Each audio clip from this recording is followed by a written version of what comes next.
O Frente a Frente tem 45 minutos. A ordem das intervenções foi determinada por sorteio. A primeira pergunta é para Francisco Louçã. A intervenção final cabe a Jerónimo de Sousa. Francisco Louçã, se eu fosse um eleitor de esquerda e estivesse desencantado com o Partido Socialista, por que é que devia votar no Bloco e não no PCP? Deveria votar no Bloco de Esquerda porque sentiria uma enorme desilusão com o Partido Socialista. Pela forma como o país tem vindo a ser conduzido, de colapso em colapso. Porque o Primeiro-Ministro, santo missionário hoje, prometeu aos portugueses que cada vez que lhes exigia sacrifícios na sua vida, o corte no abono de família, foi o IVA, depois voltou a ser o IVA, depois o corte nos apoios aos desempregados, de cada vez garantiu que estava tudo resolvido. E ao longo deste ano montou-se um embuste monumental que foi dizer que não seria preciso pedir este resgate financeiro que estrangula a nossa economia se houvesse uma condição: facilitar os despedimentos e tornar obrigatório que o trabalhador descontasse para o seu próprio despedimento. E por isso, hoje, os eleitores confrontam-se com uma situação muito difícil, que é saber onde é que estão as escolhas exigentes.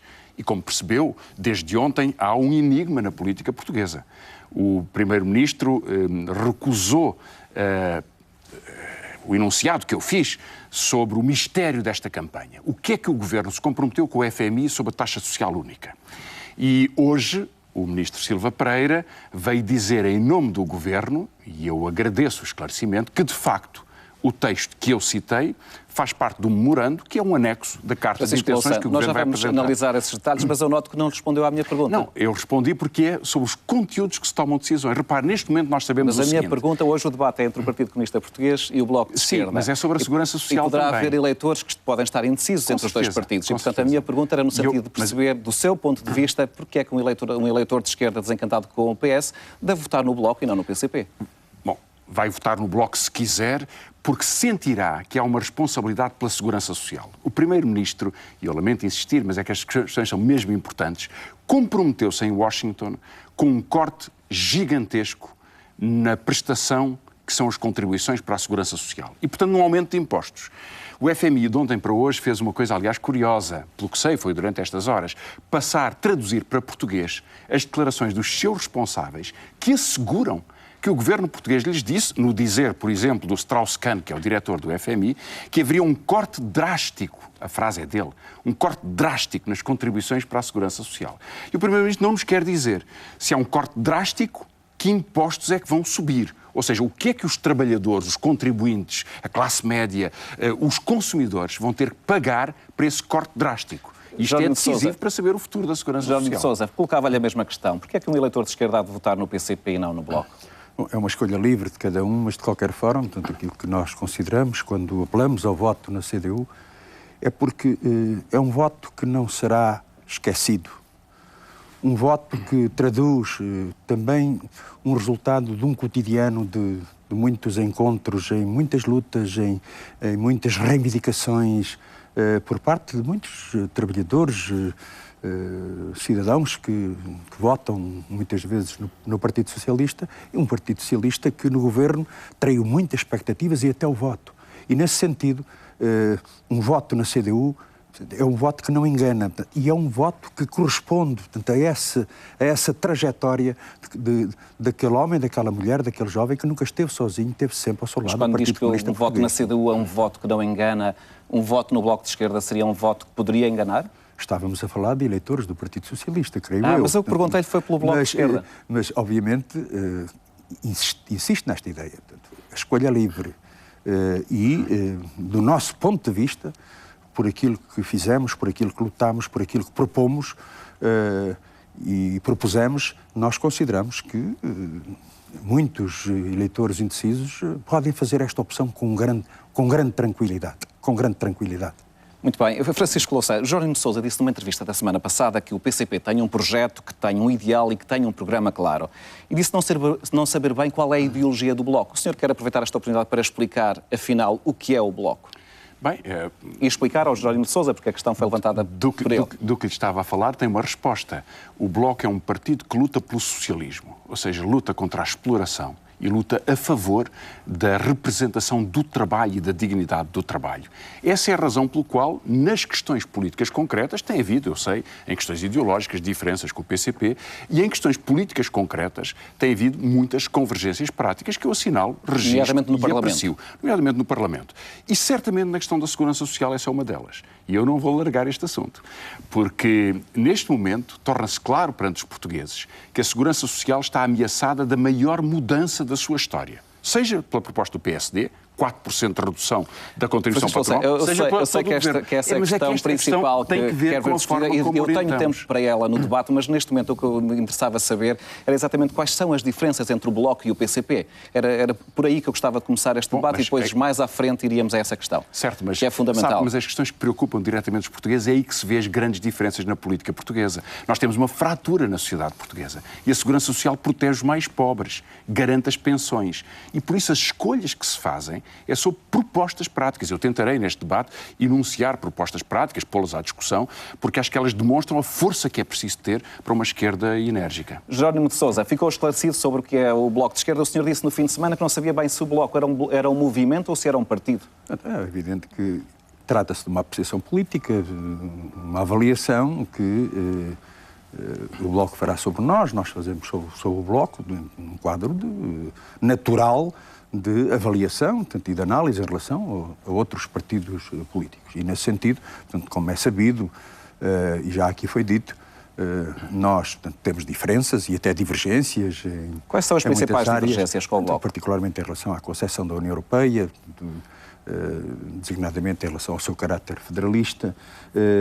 Temos, portanto, enfim, um projeto claro, um percurso diferente, mas isto, insisto nesta ideia, portanto, particularmente num debate desta natureza, também convém lembrar, com o registro dessas diferenças, com o registro dessas divergências, também é preciso lembrar que quando foi necessário, não houve nenhum preconceito, aliás, de parte a parte, diga-se, de procurar convergir em propostas, em projetos de lei, em iniciativas que melhor beneficiavam os trabalhadores e o povo português. Então acha que é mais aquilo que os une do que aquilo que os separa? É perante cada coisa concreta, cada medida concreta, cada projeto concreto que muitas vezes isso se define. Portanto, e nesse sentido, quando, enfim, falamos da Assembleia da República, foi esse um dos pontos de convergência maiores, portanto, que existiram entre nós e o Bloco de Esquerda. Mas se é assim, porque é que o Bloco e o PCP não se organizaram para, por exemplo, irem juntos a estas eleições? Porque, obviamente, cada partido, portanto, definiu a sua própria opção, portanto, o Bloco decidiu concorrer sozinho, portanto, nós decidimos concorrer no quadro da Coligação Democrática Unitária, da CDU, enfim, eu acho que isto é perfeitamente natural que cada partido, com o quadro da sua independência, da sua autonomia, escolha o seu próprio caminho. Obviamente, nesse sentido, portanto, não faço nenhum drama, porque cada força é uma força, com projetos, portanto, que podem ter pontos de encontro, mas que têm divergências, enfim, vamos a votos. Eu acho que isto é normal e natural em democracia. Mas o facto de concorrerem separados, não, de facto, por isso, se concorressem juntos, não poderiam ter a chance de ter mais deputados do que concorrendo separados? Sabe, não se vai a eleições com calculismos simples. Estas eleições são difíceis. O Bloco de Esquerda assumiu uma resposta para estas eleições, e ela tem pontos de contacto com coisas que o Jerónimo de Sousa tem dito também, que é defender a necessidade de um governo de esquerda. E, porque me perguntou a propósito dos eleitores socialistas e dos indecisos, esta é uma resposta concreta. É dizer que a recusa de uma destruição da economia portuguesa, de uma política da bancarrota, a resposta prática, como podemos mobilizar recursos, como podemos tornar mais justo o sistema fiscal, como podemos proteger a segurança social desta ameaça enorme que pode ter, que seria a maior destruição da sua história, nessas questões, um governo de esquerda é proposto aos eleitores como uma necessidade de uma diferenciação que mobilize energias. Chamei a isso um 25 de Abril novo, para que possamos trazer para a resposta eleitoral certamente muito mais do que 2 partidos de esquerda. Porque para isso é preciso que muitas pessoas que são independentes, têm outras vozes, possam comprometer-se com uma resposta pela política. Eu acharia que um governo de esquerda tinha que ter, por exemplo, no combate à corrupção, as propostas de João Cravinho, para criminalizar o enriquecimento ilícito. tinha que trazer para o centro da justiça essa capacidade de olhar para os problemas. E certamente tinha que trazer para o Ministério das Finanças, para o centro do debate sobre os rendimentos, sobre a evolução da sociedade, o combate ao desemprego e o combate à precariedade. Portanto, seria uma espécie de coligação entre o Bloco, o PCP e algumas franjas do Partido Socialista. Esse grande governo de esquerda que Francisco Louçã defende. Mais amplo. Tem que ganhar a maioria. E nós lutar pela maioria é preciso uma luta corajosa. É preciso dar confiança às pessoas que hoje têm receio e que se habituaram, aliás, a que os mesmos partidos governassem sempre, conduzindo a esta crise. É uma convocação para uma mudança. Jerónimo de Sousa, parece-lhe que esta é a ideia de esquerda patriótica e de maioria patriótica que o Partido Comunista vem defendendo? Parece-lhe que a ideia que Francisco Louçã está a lançar aqui de uma grande esquerda mobilizando o Partido Comunista, o Bloco de Esquerda e outras franjas do Partido Socialista era uma ideia que o PCP poderia aceitar? Bom, precisou bem. Portanto, nós defendemos uma política patriótica e de esquerda para Portugal, portanto, com um governo capaz de a concretizar. E quando falamos de um governo patriótico e de esquerda, estamos a pensar que, naturalmente, não é só no meu partido que existem patriotas, democratas, personalidades preocupadas com o seu país, com o futuro, e com certeza que vai para além do PCP, como irá para além do Bloco, em que no dia 5 de junho pode não ser, portanto, digamos, o dia D. O dia D, mas pode ser, digamos, o início de um processo, caso exista designadamente o reforço do PCP e da CDU, o início de um processo que conduza à possibilidade real de construção dessa política patriótica de esquerda, tendo em conta a realidade nacional. Portanto, hoje os portugueses perguntam como é que se sai disto. Não é com as mesmas soluções. Não é com os mesmos partidos que levaram tanto esta situação a fundo. E, nesse sentido, nós fazemos uma proposta num sentido de um processo de construção e não um ato súbito, obviamente. Jerónimo de Sousa, mas provavelmente alguns portugueses que nos estão a escutar neste momento poderão interrogar-se, mas se eles não foram capazes de se entender para ir a eleições juntos, como é que serão depois? Sim, mas cada partido, eu acho que cada partido vai concorrer isoladamente. Portanto, o Partido Socialista como Partido Socialista, o PSD como PSD, o CDS como CDS, o Bloco de Esquerda como Bloco de Esquerda. Aliás, a única coligação somos nós, como é sabido, com o Partido Ecologista aos Verdes, com muitos independentes. Portanto, mas eu acho que isso também é clarificador, portanto, e naturalmente as convergências e os pontos de encontro e essa construção que falei faz-se designadamente depois dos votos contados e não antes desses votos serem concretizados. Algumas sondagens têm indicado que o PSD e o CDS juntos podem vir a ter maioria depois do dia 5 de junho. Se assim for, os senhores não se sentem responsáveis pelo regresso do centro e da direita ao poder? Sabe, as eleições são os portugueses que decidem e a responsabilidade é de todos. E eu quero precisamente convocar essa responsabilidade para que a direita seja derrotada e para que a política da troika que se conformou à volta do FMI, ou seja, do PS, do PSD e do CDS, seja derrotada. É difícil, mas o país vive uma situação absolutamente excepcional. Para os derrotar é preciso um voto novo. É preciso um grande voto novo. Mas é indispensável fazê-lo. Porque há várias coisas que os portugueses sabem desses partidos, dessa coligação de direita ou de centro-direita que nos é apresentada. Muito quesilenta, muito conflitiva entre eles. Mas o facto é que têm o mesmo programa. Propõem da mesma forma o congelamento das pensões, ou seja, atacar os pensionistas que vão perder pelo menos um mês da sua reforma ao longo dos últimos 2 anos, atacar os salários, facilitar os despedimentos, privatizar os CTTs e bens essenciais. Esta troika é a junção dos maiores gastadores da economia portuguesa. Os que não são capazes de trazer parcimónia, não são capazes de trazer competência, porque propõe o programa mais incompetente que podemos ter, recessão de certeza absoluta. E por isso, quando olhamos para eles, quem são os responsáveis por autoestradas, em que temos mais autoestradas em relação à população do que a Alemanha? Por estádios que não funcionam, por submarinos que não são precisos, por despesas enormes, por bois no aparelho de Estado, por facilidade em empresas públicas, por mordomias imensas. São esses 3 partidos. Eles têm governado. E os portugueses podem aceitar a sua chantagem. Estou certo que haverá tanta gente que não aceita que o país entre nesta bancarrota permanente, garante que ao fim de 2 anos estaremos pior do que agora. Incompetência. Responder à incompetência é necessário. Jerónimo de Sousa, colocava-lhe a mesma questão. Se de facto, ou de sair do dia 5 de junho, um governo de centro-direita, o PCP não vai arrepender-se do voto que fez quando derrubou o governo? Bom, eu creio que isso exige uma precisão. Sócrates diz que deitar o governo abaixo. Portanto, eu acho que Foi ele que se deitou, porque não havia, digamos, razão institucional para que o Governo se demitisse e tentasse responsabilizar tanto os partidos. Mas o PCP, quando fez esse voto, sabia qual era a consequência? Sim, não, portanto, a questão de fundo é que houve alguém que, designadamente a direita, particularmente o PSD, que tinha votado o PEC 1, o PEC 2, o PEC 3, os orçamentos de Estado, que se identificava no essencial com o conteúdo do próprio PEC 4, julgou, portanto, enfim, no plano da tática, do taticismo político e eleitoral, que era chegado o momento de se aproximar do pote, como disse Passos Coelho.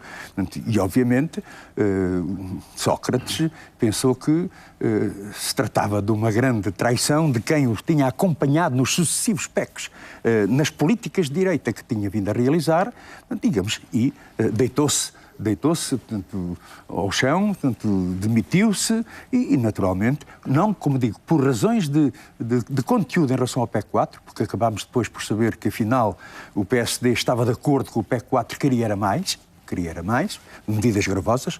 Agora, em relação ao voto do Partido Comunista Português, foi um voto contra consciente, porque o que nós votámos contra foi em relação ao congelamento das pensões e das reformas, ao congelamento dos salários, em relação a cortes nos apoios sociais, ao aumento das taxas moderadoras, ao aumento dos custos de habitação, às privatizações. Era isto que era o PEC 4, não era um documento genérico, enfim, com umas intenções. Não, nós votamos contra medidas que são e seriam profundamente gravosas para aqueles que menos têm e menos podem. Fizemos bem. Portanto, nós consideramos que esta ideia das inevitabilidades, que não há nada a fazer, é castigar, sempre os mesmos o costume. Portanto, nós tivemos ali uma posição de princípio, porque não dizemos uma coisa na Assembleia da República e dizemos outra lá fora às pessoas. E ao colocarem-se de fora de qualquer solução de governo com o Partido Socialista, não se transformam, usando uma linguagem futebolística, numa espécie de partidos da segunda divisão da política portuguesa? Francisco Louçã.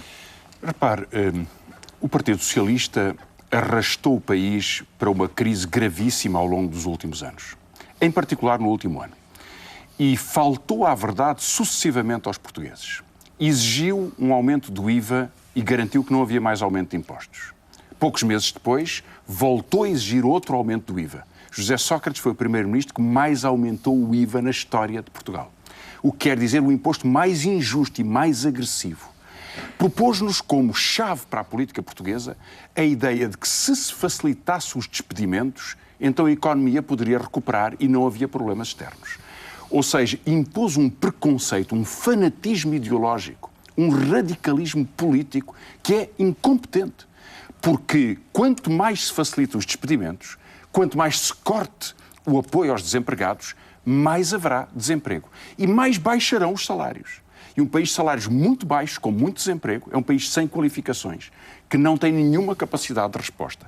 É por isso que é preciso encontrar, neste contexto e nestas eleições, respostas mobilizadoras. E o Bloco de Esquerda apresentou uma proposta de criação de uma intervenção económica concentrada nas pessoas, no investimento que possa criar emprego, em respostas precisas, que evitem o estrangulamento da dívida. E fiz hoje a proposta de um fundo de resgate da dívida que possa conseguir 3 objetivos. Um imposto sobre as mais-valias urbanísticas, ou seja, para as valorizações patrimoniais de terrenos que eram rurais, passaram a ser urbanizáveis e se multiplicaram de valor como medidas e que devem ser taxados para que não haja corrupção. Em segundo lugar, propus uma... Quanto é que o Bloco estima que o Estado poderia receber com se essa proposta fosse para a frente? Os estudos do Governo indicam que nos últimos 10 anos se criou uma nova cidade de Coimbra cada ano, 70 mil novas habitações por ano. O que quer dizer que houve uma grande parte de áreas que eram de reserva ecológica ou de utilização rural que foram urbanizáveis. E como compreende, um terreno rural pode valer 100 e se passa a ser urbanizável, passou a valer 1 milhão. E é essa diferença que alimenta a corrupção em Portugal. E, portanto, uma medida inteligente que captaria essas mais-valias. O Governo, nos estudos, considera que há entre 22 mil milhões e 100 mil milhões na última década que foi captada pelos promotores imobiliários. Aí está a maior fonte de riqueza que não paga imposto em Portugal. E os portugueses aceitam que deve haver um imposto justo que permita trazer para para o orçamento do Estado, esses recursos. Mas poderia esse fundo de resgate da dívida ser alimentado também por um imposto sobre a Bolsa, sobre pequenas transações, um pequeno imposto sobre transações da Bolsa ou sobre transações para paraísos fiscais. Se assim fosse, nós teríamos uma capacidade de criar investimento. E as prioridades é clareza e competência. Jerónimo de Sousa, se o PS precisar, seja do PCP ou do Bloco, no dia 5 de junho, para formar uma maioria de governo à esquerda, o senhor afirma hoje que não estará disponível para analisar essa proposta e que, portanto, não vale a pena o PS vir bater à porta do PCP? Uma pergunta prévia. Uma maioria para quê? Para fazer política. E creio que há aqui um problema de fundo, um problema primeiro e principal, que é, designadamente, o facto de tanto o PS como o PSD como o CDS têm, de facto, um programa comum. Mas, à partida, não fecharia a porta? Não, o problema é este. Qual vai ser o programa do Partido Socialista, designadamente, portanto, quando e se, enfim, se encarasse a possibilidade de fazer o governo, ou a tal maioria que referiu, para fazer o quê? Para fazer a política direita? O senhor disse numa entrevista deste fim de semana que o PCP poderia ser o grilo falante de um governo que envolvesse o Partido Socialista. Não será. Porque, de facto, não estamos aqui a discutir no abstrato. Quando colocamos as questões, primeiro saber que política é que se pretende fazer e realizar e depois, enfim, questionar a questão, portanto, do governo é uma questão fundamental, porque inverter as coisas, pensar no governo, não se importando com a questão da política a realizar, nesse sentido não contem com o Partido Comunista Português. Porquê? Porque há um problema incontornável.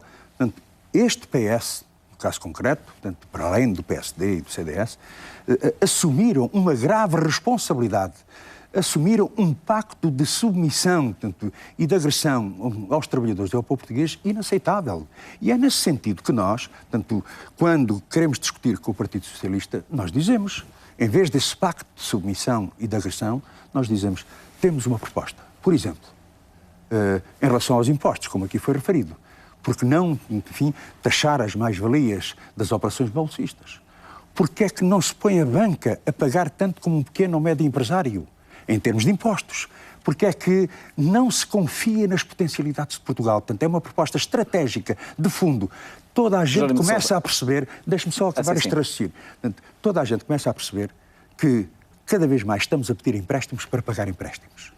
E é chegado o momento em que, confiando nas potencialidades nacionais, Portugal não é um país pobre, eu insisto muito nesta ideia, se nós desenvolvermos a nossa agricultura, as nossas pescas, a nossa indústria, se confiarmos, enfim, nas riquezas naturais que temos e começarmos, de facto, a produzir mais, vamos começar a dever menos. E temos uma política diferente em termos de emprego, em termos de direitos de quem trabalha. Esta é uma proposta de fundo que nós colocamos. Para o Partido Comunista Português é um pouco irrelevante ter o PS ou ter o PSD à frente do governo.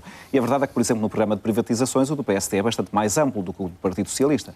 Bom, o Partido Socialista, aliás, Passos Coelho, portanto, confrontou-me até de uma forma que eu diria, portanto, desastrosa, um mapa, portanto, enfim, um círculo, um pouco a dizer que o PS tinha privatizado mais do que o PSD e agora o PSD parece querer competir ao nível das privatizações. O programa Mas essa é a maior diferença do seu ponto de vista entre aqueles partidos? O programa das privatizações está no programa da Troika.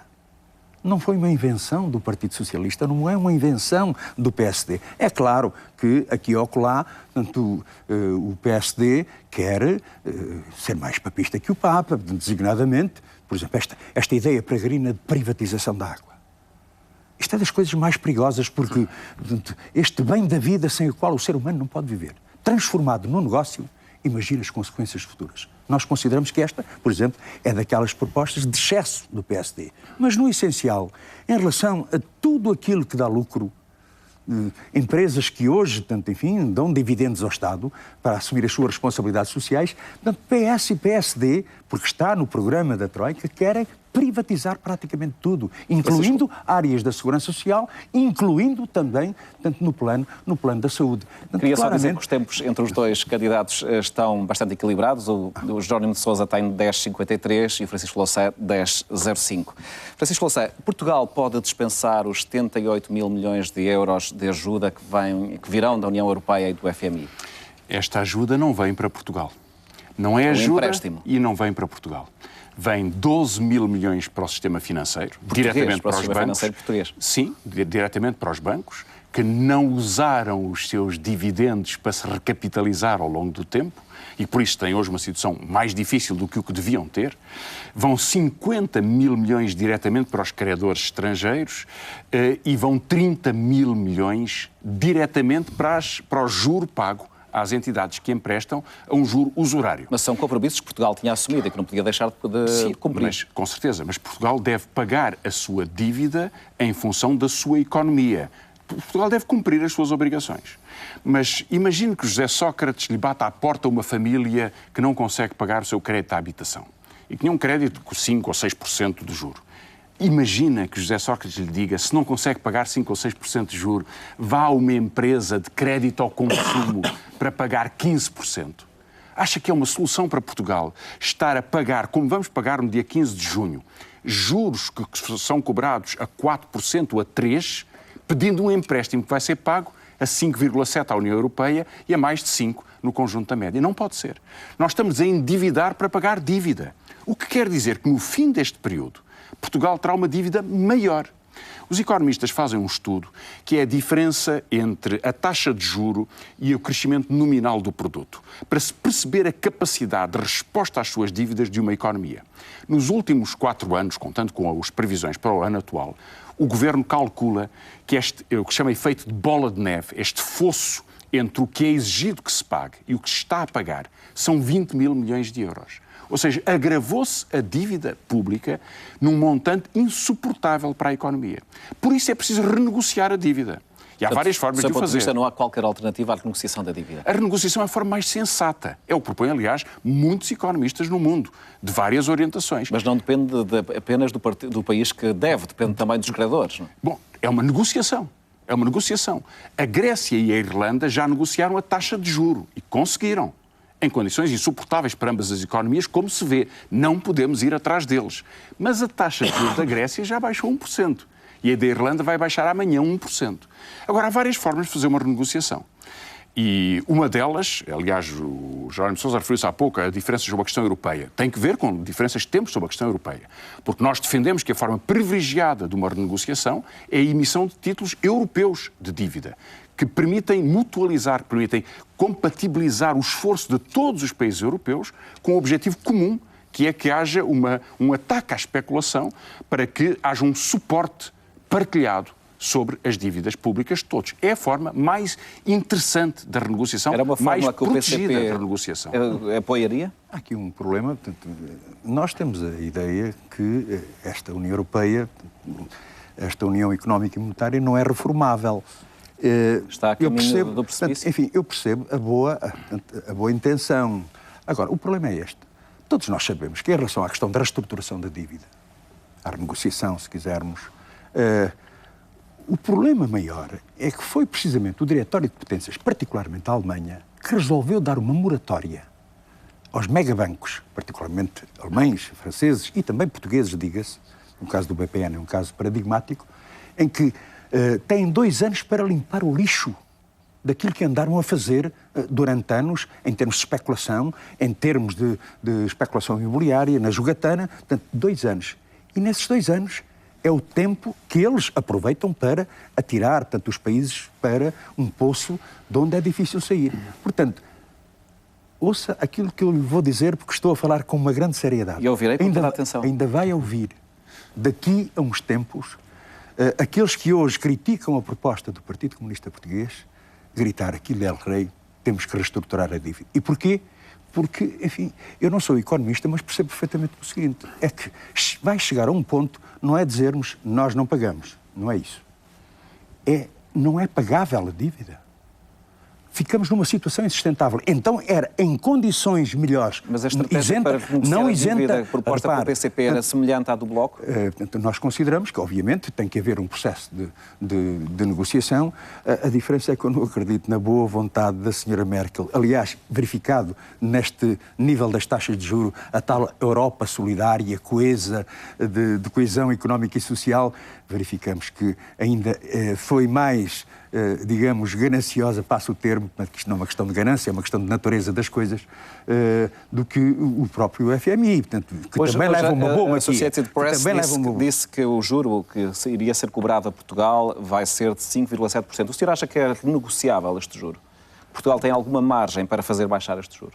Obviamente, eu insisto muito nesta. Não é um caminho fácil, nem sequer isento de sacrifícios. Agora, era procurar negociar, portanto, ou renegociar, enquanto temos condições para isso, enquanto não chegamos a ficar com a corda na garganta. E é nesse sentido que nós, portanto, consideramos que, obviamente, deve haver, neste processo de negociação, por exemplo, a procura da convergência de países na mesma situação em que nos encontramos. Estou a falar naturalmente da Grécia, da Irlanda, estou a falar de Espanha, estou a falar de Itália, estou a falar da Bélgica, da procura da convergência destes países que estão numa situação muito semelhante à nossa, em termos de déficit, em termos de dívida externa. Portanto, nós consideramos que este processo tem que ser desencadeado, com dificuldades, com escolhos, eu admito isso. Mas se não o fizermos, é depois, quando estivermos de arrastos, que vamos proclamar, e é por isso que eu lhe digo, portanto, proclamar depois a necessidade da reestruturação da dívida, depois a pena vai ser mais dolorosa. Este é o que é o problema de fundo. Perante este quadro, Francisco Louçã, a saída do euro já disse que, do seu ponto de vista, não seria uma solução para Portugal. Eu creio que Jerónimo de Sousa me dá razão ao sugerir esta aproximação de vários países europeus. É uma boa estratégia, é uma estratégia necessária, com certeza. Até porque estes países que estão a ser estrangulados pela dívida, Portugal, Grécia, Irlanda, mas também Espanha, que referiu, são países que têm um estoque de dívida muito importante, ou seja, têm peso perante os seus credores, que são os bancos alemães, por exemplo. Ou em França, representam 37% do produto francês aplicado pelo seu sistema financeiro nestes países. E por isso a renegociação parte desta força, com enormes riscos. A Europa está a tirar-nos para o abismo. A senhora Merkel põe qualquer demagogia populista de uma eleição regional acima da coerência de uma Europa que está a ser destruída pela fratura social. Agora, quem se bate por um desenvolvimento económico sabe que temos que forçar políticas que suportem o emprego. E por isso mesmo é que recusa a saída do euro. A saída do euro tem vindo a ser proposta por alguns ministros alemães e por outros setores de direita muito radical. Mas ela teria uma consequência desastrosa para a economia portuguesa. Repare, por cada 3 euros que a economia portuguesa exporta, importa 4 euros. Se há uma saída do euro para uma desvalorização, isso quer dizer que fica muito mais caro o que é importado e mais barato o que é exportado. É mais fácil exportar para essas empresas que ganham com isso, mas quase metade do produto português corresponde a importações. O que quer dizer que os salários perdem imenso com essa desvalorização. O trabalhador é a primeira vítima de uma saída catastrófica do euro.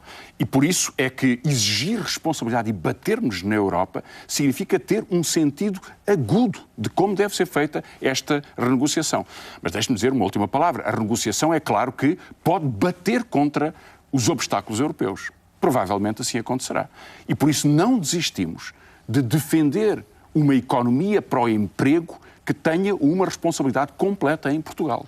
Quer dizer, uma renegociação, se me permite, sim, que altere as taxas de juros e altere os prazos de pagamento. Não há calotes em Portugal.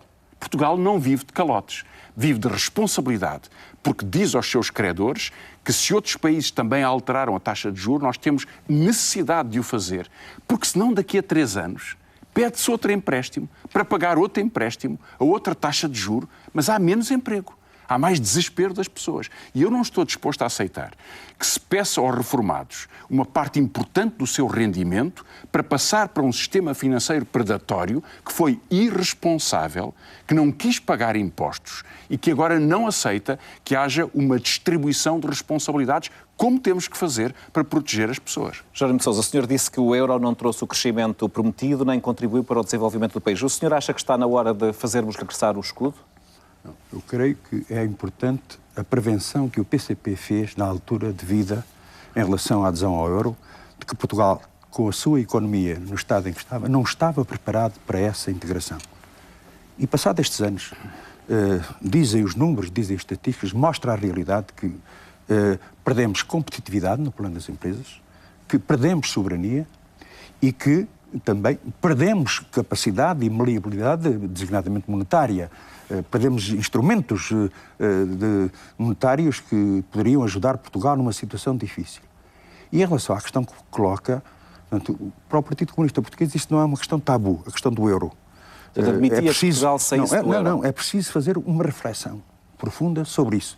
Mas, naturalmente, somos uma força responsável e não admitimos que, depois de nos terem roído a carne, tanto não nos queiram roer os ossos. Ou seja, tanto, as consequências essa ideia portanto, de correr com Portugal sem condições, sem tanto, uma avaliação das consequências do nosso país para o nosso povo, isso obviamente não aceitamos, mas continuamos a considerar que não é uma questão tabu. Mas, de qualquer forma, que os interesses nacionais sejam respeitados, porque, de facto, eu lembro-me na altura o que dizia Cavaco Silva, portanto, estamos no pelotão da frente, o que dizia Guterres, portanto, enfim, Portugal está na moda, nós, portanto, estamos, portanto, a crescer, e nós havermos definhar o nosso aparelho produtivo, as nossas pescas, a nossa agricultura, a nossa siderurgia, a vermos a nossa indústria naval, a ver a nossa metalomecânica pesada toda a afundar-se, porque obviamente os alemães conseguiam produzir, e com o espartilho que o próprio euro implica numa economia debilitada, as consequências, portanto, estão hoje à vista. Não sou eu que faço esta apreciação. Olhamos para o nosso aparelho produtivo, tanta coisa boa que tínhamos, tanta mão de obra qualificada, tantos quadros técnicos, tantos saberes, qualificações, portanto, que tínhamos e que se perdeu tudo devido a esta política monetarista que afundou. Eu queria ouvi-los também sobre a proposta levantada pelo PST nos últimos dias de reduzir a taxa social única.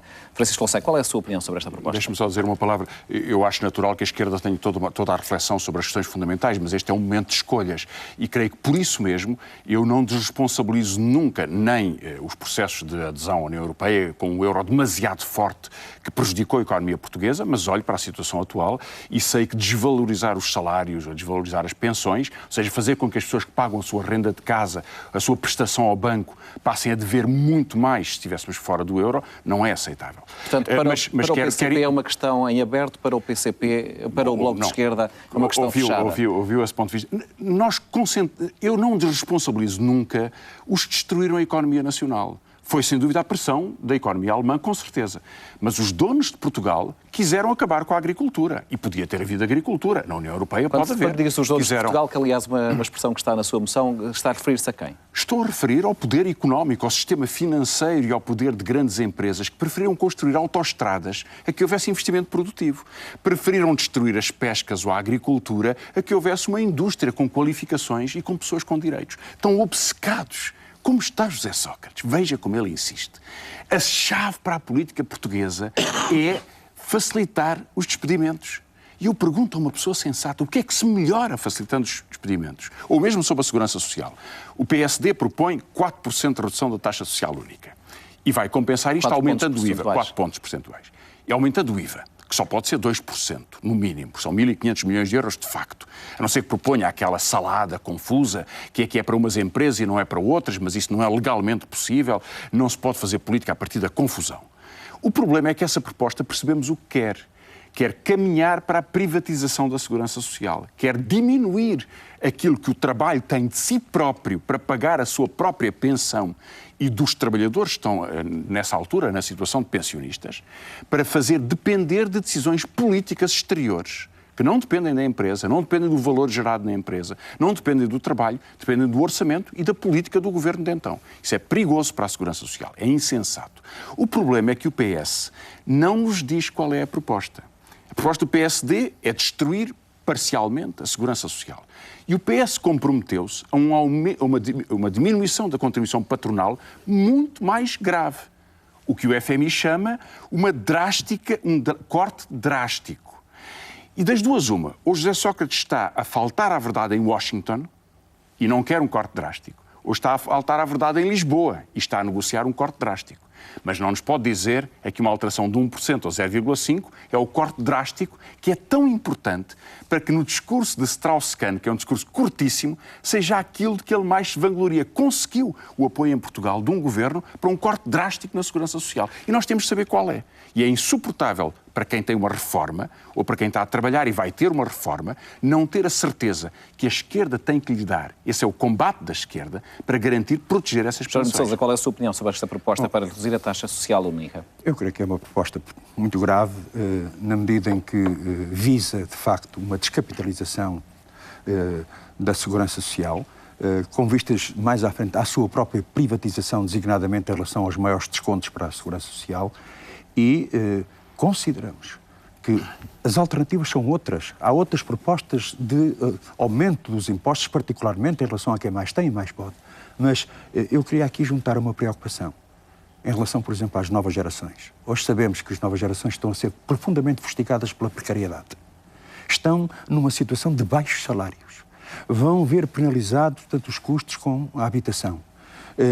E é neste quadro em que os alicerces fundamentais onde eles procuram construir o seu próprio futuro, a sua emancipação, que aparece uma proposta desta natureza que visa, de facto, também comprometer este direito, que é o direito à segurança social. Porque, naturalmente, se estas consequências forem, portanto, enfim, depois é resultado da aplicação deste corte da taxa social, isto vai ter consequências nas novas gerações. E esta questão tem que ser clarificada, porque essas novas gerações vão votar no dia 5 e querem saber com o que contam. E o Partido Socialista tem que clarificar, já que o PSD clarificou, portanto, e o próprio CDS clarificaram no sentido de cortar essa garantia, portanto, essas verbas para a segurança social. Nós consideramos que é, de facto, uma ameaça das mais sérias, particularmente para as novas gerações. Jerónimo de Sousa, quem é que acha que é o seu principal adversário nesta campanha? O Partido Socialista, o PSD e o CDS ou o Bloco de Esquerda? Não, em termos... Para o crescimento eleitoral do Partido Comunista? Nós, quando nos dirigimos, portanto, em termos de apelo ao voto, dirigimos a todos. A todos os que queiram reforçar, portanto, esta coligação democrática unitária, na certeza de que essa luta, as suas reivindicações, os seus direitos e interesses terão aqui um companheiro para os momentos mais duros e mais difíceis. E, nesse sentido, o nosso adversário principal, portanto, é a política de direita. Os nossos adversários principais é aquilo que alguns partidos querem fazer aos trabalhadores e ao povo português. Esses são os nossos adversários. Obviamente, nós, há de reparar, portanto, isto é outra diferença que existe, por exemplo, em relação ao Bloco, não fulanizamos. Uma diferença em que sentido? O Bloco fulaniza? Porque, por exemplo, em relação à questão do Sócrates ou do Partido Socialista, portanto, nós consideramos que o problema está no Partido Socialista, na sua política de direita que tem realizado e que bem podemos mudar o Sócrates. Mas se o Partido Socialista continuar a fazer a mesma coisa, não é resolução nenhuma. Mas nesse sentido, portanto, insisto muito nesta ideia, os adversários principais nesta batalha eleitoral é, de facto, a política de direita e as suas consequências para os trabalhadores e para o povo. Estamos na fase final do debate. É o momento em que os senhores têm 1 minuto para se dirigir aos eleitores diretamente e o primeiro a Francisco Louçã. Estas eleições são travadas num contexto em que há muito medo. As pessoas não sabem, os portugueses e as portuguesas não sabem o que se vai passar. Mas têm uma certeza, no entanto. A proposta que é apresentada pelo PS, pelo PSD e pelo CDS, que faz unanimidade entre eles e que procuram conduzir a uma governação a partir do dia 5 de junho, assegura a continuidade da bancarrota. Que Portugal vai pagar 30 mil milhões de euros em juros que vão sair do esforço das pensões que vão ser congeladas, do esforço dos salários que vão ser congelados, de privatizações de bens absolutamente essenciais. Como é que o Partido Socialista ou o PSD se lembraram de privatizar os Correios? Ou de privatizar uma parte, outra parte da Caixa Geral de Depósitos? Aquilo que é essencial na vida do país. Mas diminuir a economia, empobrecer a economia, só nos garante uma coisa: é que teremos mais dificuldades no futuro. Perderemos a oportunidade agora de garantir aos jovens que têm falsos recibos verdes, a oportunidade de terem o seu contrato, àqueles que precisam dos apoios de saúde, que haja um bom Serviço Nacional de Saúde. E por isso o que o Bloco de Esquerda apela nestas eleições é o combate ao medo, à energia na sociedade, ao voto novo. A última palavra é sua. Eu vivo melhor do que os meus pais e pensava naturalmente que as minhas filhas iriam viver melhor do que eu. Mas hoje, olhando para a realidade nacional, para a situação em que se encontram as novas gerações, com o desemprego a atingi-los fortemente, com a precariedade a ser a nota geral em vez de ser exceção, com salários baixíssimos, com direitos reduzidos, eu considero que ainda é possível que essas novas gerações tomem nas suas mãos o seu próprio destino, não pensem que vão herdar estes direitos conquistados por outras novas gerações, que elas também, no dia 5 de junho, com o seu voto, mas fundamentalmente com a sua luta, hão de ter, portanto, essa perspectiva que eu julgava que era possível e que vai ser possível, que é possível essas novas gerações viverem melhor do que eu. Jerónimo de Sousa, Francisco Louçã, muito obrigado. Já a seguir na RTPN toda a análise e o comentário a este frente a frente entre Francisco Louçã e Jerónimo de Sousa. A todos, muito boa noite.